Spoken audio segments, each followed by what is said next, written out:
Hello student, this is class 4 science, chapter number 5, classification of plant. Student, this is second video of this chapter. In previous video, we learned about terrestrial plant. In this video, we are going to study about aquatic plants. These types of plant, according to their needs of water, either grow in water or on the extremely wet land. Aquatic plants are further classified as below. अब aquatic plants क्या है? What are aquatic plants? Plant that grow in water. जो पानी में grow होती है वो कहलाते हैं aquatic plant. और aquatic plants are divided into three types. Number first one is submerged plant. What is submerged plant? The plant which grow completely deep in water are called submerged plant. जो completely deep मतलब पानी के पूरे अंदर होते हैं, बिल्कुल अंदर पानी के होते हैं जो प्लांट्स, वो कहलाते हैं submerged plant. They are fixed to the soil at the bottom of the pond with the help of their root. अब जिस भी पॉन्ड में, जिस भी जगह ये हो रहे हैं, ये क्या है, जो उसके नीचे मिट्टी है, पानी पॉन्ड में हो रहे हैं तो पॉन्ड की जो नीचे मिट्टी है वहां इनकी जड़ें क्या होती है, फिक्स रहती हैं. The whole plant body and leaves also remain in water. और पूरा का पूरा प्लांट किसके अंदर है, वाटर के अंदर रहता है. उसकी रूट्स भी, पूरा पूरा प्लांट, लीव्स भी, स्टेम भी, सब वाटर के अंदर रहती है. Hydrilla and vallisneria. हाइड्रिला और वेलिसनेरिया जो है ये प्लांट्स हैं, are plants of this type. Hydrilla ज्यादातर आपने देखा होगा, लोग एक्वेरियम रखते हैं, उसके अंदर वो प्लांट्स लगा रहता है. मछली रखते हैं ना आर्टिफिशियल उस पे, एक्वेरियम पे, तो वो उस पे ये प्लांट्स होता है. This plant are green and ribbon shape. अगर हम इस प्लांट को देखें तो हरे रंग का है. और कैसा है इसका शेप, कैसे, जैसे पतली थिन रिबन होती है ना, वैसा शेप रहता है. The leaves of this plant are like a thin ribbon to make their stay easy in the water. Ribbon जैसे हैं जिससे आसानी से, लीव्स जो है रिबन जैसी है जिससे आसानी से ये पानी में रह सके. Leaves of this plant have no stomata, hence the leaves breathe throughout their outer surface and the gases dissolved in the water reach directly in their cells. Such plants are grown in aquarium. अब leaves में stomata नहीं होता है, ठीक है, तो direct ही जो पानी के अंदर स्टोमेटा क्या करता है, उससे CO2 ऑक्सीजन अंदर एंटर करती है, तो डायरेक्ट ये क्या करता है, जो CO2 है डायरेक्ट ही पानी से एब्जॉर्व कर लेता है, इसके सेल डायरेक्टली उसको ले लेते हैं. और जनरली ये कहाँ होता है, मैंने बताया एक्वेरियम में आप इसको देख सकते हैं. Next aquatic plant is floating plant. जो नाम से ही पता चल रहा है क्या कर रहा है, फ्लोट कर रहा है, तैर रहा है पानी पे. Water floating plant have short stem and root. Leaves of this plant have a waxy layer making the surface wet and keeping the stomata open.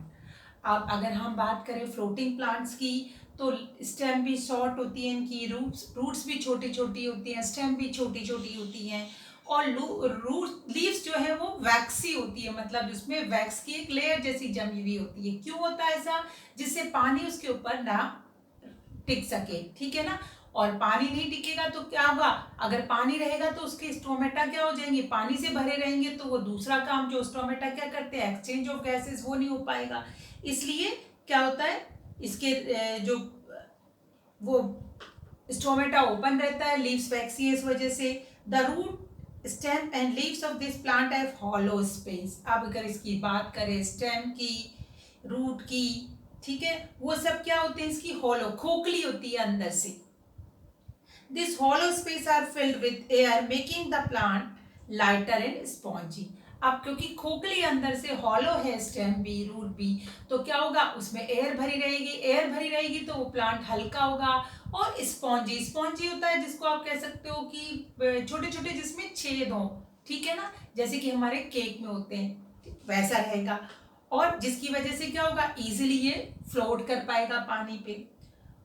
Water hyacinth and Trapa. Water hyacinth और Trapa जो है example है इस type के plant के. अब water hyacinth क्या होता है, आपने नाम सुना होगा जलकुंभी, ठीक है ना, पानी के में खूब सारी हो जाती है. और राजस्थान में तो बहुत ज़्यादा होती है, तो आपने नाम सुना होगा जलकुंभी, उसको कहते हैं water hyacinth. Next one is fix and floating plant. Fix है और वो फ्लोट कर रहे हैं, ये फिक्स नहीं थे, ठीक है ना, ये तो क्या थे, फ्लोटिंग थे, अब यहाँ फिक्स भी है, फ्लोट कर रहे हैं। This types of plant are fix in the soil of the water pond with the help of their root. The flat and broad leaves of this plant float on the water surface. खुद तो plant fix रहता है, जो pond के अंदर जहां भी ये होता है उसकी मिट्टी जो होती है उसके अंदर उस पर फिक्स रहती हैं इसकी रूट्स, लेकिन इसकी लीव्स जो होती है वो बहुत ब्रॉड होती है, चौड़ी होती है और पानी में तैरती रहती है। The floating plant have longer, lighter and hollow stem to make their leaves and flower float easily on the water surface. अब इनकी भी क्या होती है, स्टेम जो है क्या है, हॉलो है, खोखली है, जिससे आसानी से क्या कर सके, पानी में फ्लोट करती रहती हैं। जैसे एग्जाम्पल है lotus belong to this types of plant. और अगर हम बात करें फिक्स प्लांट्स में तो वहाँ कौन सा प्लांट है, लोटस जो है फिक्स फ्लोटिंग प्लांट है। रेयर प्लांट्स जो कहीं कहीं पाए जाते हैं। Our world is full of plants of different size and variety. Some plants are so small in size that it is impossible to see them with our naked eyes. On the other hand, some plants are so huge that we cannot easily go across their stem. अगर हमने वैसे भी आपने देखा बहुत अलग अलग type के प्लांट्स होते हैं, कुछ प्लांट्स आर तो खूब बड़े बड़े होते हैं, ठीक है, बहुत ज़्यादा बड़े होते हैं कि हम क्या है, और कुछ प्लांट इतने छोटे होते हैं कि उनको हम नेकेड आइज से नहीं देख पाते। Some plants grow easily in less water and some other require huge quantity of water. अब कुछ प्लांट तो बहुत थोड़े से पानी में हो जाते हैं, हमने पढ़ा कैक्टस वगैरह, ठीक है ना, जो डेजर्ट में होते हैं, और कुछ प्लांट्स को चाहिए ह्यूज क्वांटिटी ऑफ वाटर, बहुत सारा पानी चाहिए होता है सर्वाइव करने के लिए, जिंदा रहने के लिए। Some plants bear toxic fruits and leaf. All these characteristics of plants depend on the place and climate that they grow. और किसी प्लांट्स के तो जो फ्रूट भी होते हैं, लीव्स भी होते हैं, बहुत ज़्यादा टॉक्सिक होती है, जहरीली होती है, विषैली होती है, ठीक है ना। कुछ की इतनी अच्छी होती है कि उनको हम खाते हैं, एनिमल्स भी खाते हैं। और इस तरीके से हमने देखा कि जितने भी प्लांट्स हैं उनकी जो कैरेक्टरिस्टिक है वो किस पे डिपेंड करती है, जो क्लाइमेट है जहाँ वो उगते हैं, ग्रो होते हैं, उस पे डिपेंड करती है। कार्निवोरस प्लांट, हमने कार्निवोरस एनिमल पढ़े थे, कौन से थे, फ्लैश ईटिंग एनिमल्स। इसी तरीके से कार्निवोरस प्लांट क्या होते हैं, जो प्लांट्स इंसेक्ट ईटिंग प्लांट्स को बोलते हैं हम carnivorous plants. Though the carnivorous plants are able to prepare their food by photosynthesis, but due to growing in boggy, marshy land, they do not get enough quantity of nitrogen. अगर देखा जाए तो जो इंसेक्टिवोरियस plant है या carnivorous plant है वो green होते हैं, तो ग्रीन होते हैं तो अपना खाना तो वो प्रिपेयर कर ही लेते हैं, लेकिन क्या होता है क्योंकि वो कहाँ हो रहे, मैसी लैंड में होते हैं, मतलब दलदले पानी में होते हैं, तो उनको क्या नाइट्रोजन नहीं मिल पाती। नाइट्रोजन प्लांट क्या करता है, ऑक्सीजन तो बाहर देता है, मैक्सिमम ऑक्सीजन देता है, थोड़ी सी प्लांट को चाहिए भी होती है, और कार्बन डाइऑक्साइड वो क्या करता है, ले लेता है, ठीक है ना, और उसकी सहायता से वो खाना बनाता है। अब प्लांट को नाइट्रोजन भी चाहिए होती है, और नाइट्रोजन वो डायरेक्टली नहीं लेता, नाइट्रोजन जो है वो कौन लेता है, सॉइल से मिलकर सॉइल में जाती है, और सॉइल से बैक्टीरिया होते हैं राइजोबियम्स, वो लेते हैं और उससे वो प्लांट्स को देते हैं। उन प्लांट उस से नाइट्रोजन से क्या बनाता है, प्रोटीन बनाता है। उस जब प्लांट्स के पार्ट्स को हम लोग खाते हैं तो हमारी बॉडी को प्रोटीन मिलता है, और आपको पता है प्रोटीन हमारी ग्रोथ के लिए बहुत नेसेसरी है। तो अब क्या है कि जहाँ पर मैसी सॉइल है, दलदल वाली मिट्टी है, वहाँ वो नाइट्रोजन क्या होती है, एयर में होती है, तो एयर मिट्टी के अंदर नहीं जा पाती क्योंकि दलदल बहुत ज़्यादा है, मिट्टी दलदली है, मैसी है, तो नाइट्रोजन की कमी हो जाती है।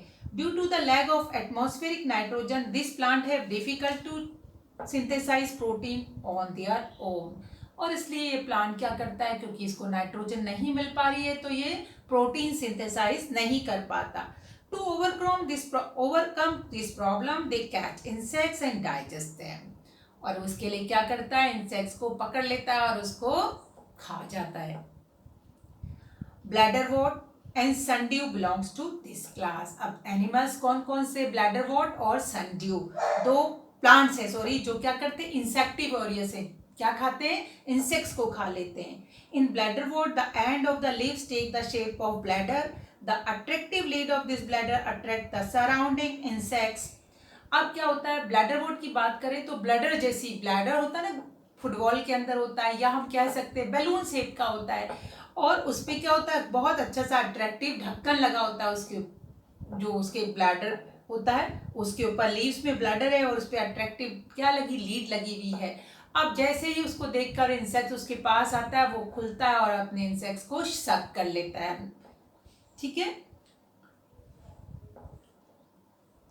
In the same manner, leaves of the sundew plant have special types of hair on their surface. These are called tentacles. These tentacles are palm-like and finger-like in shape. अब हम sundew की बात करें तो उसके भी क्या होते हैं, जो उसकी पत्तियां होती हैं, ठीक है ना, उसकी पत्तियां जो होती हैं उसमें अलग टाइप के क्या होते हैं, उस प्लांट की लीव्स में अलग टाइप की बाल जैसे होते हैं, और अगर हम उसको कहते हैं टेंटेकल्स कहते हैं उन बाल टाइप को. और ये टेंटेकल्स जो है जैसे हमारे हाथ की उंगलियां होती है ना, पाम हथेली और साथ में क्या उंगलियां, उस तरीके के होते हैं. Sundew catch the insect with the help of this tentacle. और जैसे ही जैसे उंगलियां, ये टेंटेकल से हेयर लाइक स्ट्रक्चर, जैसे कोई इस पे आया और उसको क्या कर लेता है, इंसेक्ट को उससे पकड़ लेता है. Dispersal of plant seed. अब डिस्पर्सल क्या होता है, डिस्पर्सल है scattering of seed at a distance place. बीजों का दूर दूर तक फैल जाना, ये कहलाता है डिस्पर्सन कहलाता है. अब डिस्पर्सन क्यों जरूरी है, पढ़ते हैं. The flowering plant and trees bear fruits and seeds also. Some plants survive many years and each year they produce numerous seeds. आपको पता है कि जो फ्लावरिंग प्लांट हैं उस पे क्या होते हैं, वो सीड्स और फ्रूट्स होते हैं उसमें, और कुछ कुछ प्लांट तो ऐसे कई सालों तक रहते हैं और हर सालों वो क्या करते हैं, बहुत सारे, न्यूमरस मतलब ढेर सारे बीज को प्रोड्यूस करते हैं, पैदा करते हैं. Falling of this innumerable seeds under the mother plant result in growing of many plant at the same place. अब अगर वो बीज वहीं गिर जाएंगे जहां जिस पेड़ में हुए हैं, उनकी मदर प्लांट कहलाता है वो पेड़, पेरेंट्स प्लांट, उसके नीचे गिर गए वो, तो सारे के सारे वहीं के वहीं उगाएंगे, ऐसा होगा ना. Due to the lack of water, minerals and sunlight for so many plants, battle for survival take place among them. अब एक जगह ही ढेर सारे प्लांट्स हो गए, और प्लांट्स को ग्रो करने के लिए क्या चाहिए, एयर, वाटर, मिनरल्स, सनलाइट, ये चाहिए. अब इसके लिए वो क्या करने लगेंगे, भाई सबको चाहिए, ढेर सारे प्लांट है तो सबको चाहिए, इसलिए उनके बीच में क्या हो जाएगा, सब कोशिश करेंगे ज़्यादा से ज़्यादा लें, और इस तरीके से एक तरीके की लड़ाई, बैटल शुरू हो जाएगी उनके बीच में, और जिंदा रहने के लिए. और जिसकी वजह से क्या होगा, in this situation only a few plant grow and other die. और जब ऐसा होगा तो कुछ ही प्लांट ग्रो हो पाएंगे और कुछ क्या हो जाएंगे, बाकी मर जाएंगे. It is nothing but waste of seed. और इस तरीके से जो बीज थे जिनसे प्लांट होने थे वो क्या हो जाएगा, उस तो वेस्ट हो गया सारा का सारा. Hence dispersal of seed distance place is necessary for growth of fully developed plant. और बहुत जरूरी है कि दूर दूर तक वो प्लांट्स के बीज दूर दूर तक फैले, जिससे वो अच्छे से डेवलप हो पाए, ठीक है ना, क्योंकि उनको दूर दूर जाएंगे तो क्या होगा, वहां पर उनको प्रॉपर मिनरल्स, वाटर, सनलाइट, ठीक है, ये सारी चीजें मिलेंगी तो अच्छे से डेवलप हो पाएंगे. अब human beings, birds, when flowing water help in this act. अब इसको दूर दूर फैलाने का काम कौन कर रहे हैं, बर्ड्स कर रही हैं, एनिमल्स कर रहे हैं, ह्यूमन बींग्स कर रहे हैं, हवा भी करती है और बहता हुआ पानी भी करता है. आपने देखा होगा जो पेड़ पानी के अंदर होते हैं, पानी के आसपास होते हैं, उनके बीज जो हैं वो क्या होता है, पानी एक जगह से दूसरी जगह ले जा लेता है. जैसे कोकोनट हो गया, लोटस हो गया, उसके बीज दूर दूर तक फैल जाते हैं, पानी ले जाता है. कुछ ऐसे बीज होते हैं जो बहुत लाइट वेट होते हैं, जैसे कि कॉटन के हो गए, मदार के हो गए, उनको हवा एक जगह से दूसरी जगह ले जा लेती है जहाँ वो होते हैं, अपने मदर प्लांट के पास, वहाँ से उड़ा के उनको दूर दूसरी जगह ले जा लेती है और वहाँ पर वो बीज गिरता है। जब उसको फेवरेबल कंडीशन मिलती है, मतलब टेम्परेचर, वाटर, एयर, सनलाइट मिलती है, तो वो उगाता है। ठीक है ना। कुछ को एनिमल्स, कुछ ऐसे भी बीज होते हैं जो क्या होते हैं, फ्रूट होते हैं, बीज होते हैं कि जो कांटे वाले होते हैं, वो किसी भी एनिमल के क्या होते हैं, बॉडी में चिपक जाते हैं। वो उनको लेकर कहीं भी चला जाता है, जहाँ वो गिरते हैं वहाँ पर वो नया पौधा उगाता है उनसे। ठीक है। कुछ ऐसे भी होते हैं जो, जैसे कुछ फ्रूट्स एनिमल्स खाते हैं, आपने देखा होगा, पैरट है, उसने कोई फ्रूट खाया, ठीक है, उठा के दूसरी जगह ले गया, मदर प्लांट से दूर ले गया, वहां जाके उसने फ्रूट खाया, फ्रूट का जो पल्प है वो तो उसने खा लिया और बीज छोड़ दिए, जहां वो बीज गिरे वहां पर नया प्लांट ग्रो हो जाता है। हम लोग भी हैं, बहुत सारे फ्रूट्स खाते हैं, उसके बीजों को हम फेंक देते हैं इधर उधर, और वह इस तरीके से हम बीज को क्या है, जहां से वो, जिस पेड़ से वो बीज आया था, अब वो उससे बहुत ज्यादा दूर चला जाता है। Scatting of seeds and fruits of distant places through various medium is called dispersion। और इस तरीके से बिखरना, स्क्रैटिंग होना सीड्स का, फ्रूट्स का, डिस्टेंस अलग अलग दूर दूर जगहों पे, वो कहलाता है डिस्पर्सन ऑफ सीड। और इसको बहुत सारे लोग कर सकते हैं, करते हैं। जैसे कौन कौन हेल्प करता है डिस्पर्सन में, air, water, man, birds, animals. ठीक है। तो student, this is the end of this chapter. Have a nice day, good bye.